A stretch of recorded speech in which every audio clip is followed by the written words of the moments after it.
Sa lahat ng mga Pilipino or ng mga OFW na magpapadala sa Pilipinas galing dito sa bansang United Arab Emirates ay magkakaroon ng pababago sa remittance fee na dati ay around 21 dirham lang ay ngayon ay magdadagdagan ng 15% or 2.50 pils kada transaction.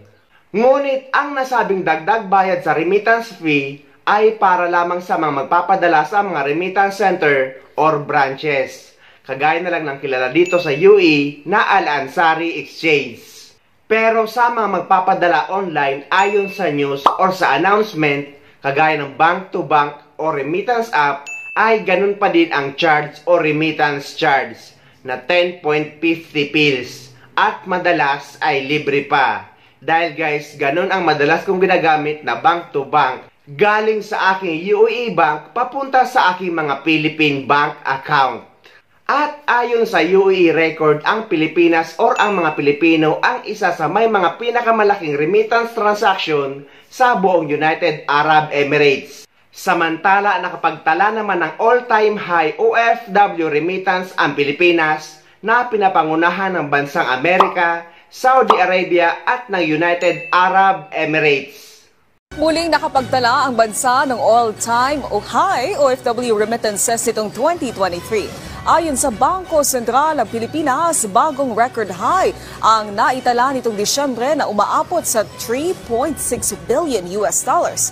Halos 4% mas mataas sa 3.5 billion US dollars noong December 2022. Dahil dito, lumaki sa 37.2 billion US dollars ang kabuang OFW remittances itong 2023.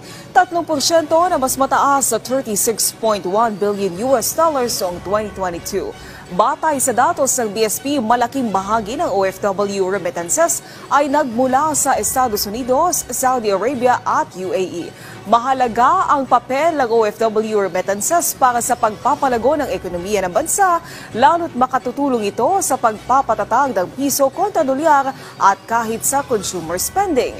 Sa katunayan, nitong 2023, 8.5% ng gross domestic product ng bansa ay mula sa OFW remittances, habang 7.7% naman sa gross national income. So ayun guys, sana may nakuha kayong idea at sana nakatulong ang video na ito sa inyo. At sa mga hindi pa dyan nakasubscribe sa channel ko, please don't forget to subscribe my YouTube channel and please click the notification bell para lagi kayong updated sa mga upcoming videos na gagawin ko tungkol sa mga updates sa ating mga OFW. Mula dito sa Dubai, maraming salamat. See you next time.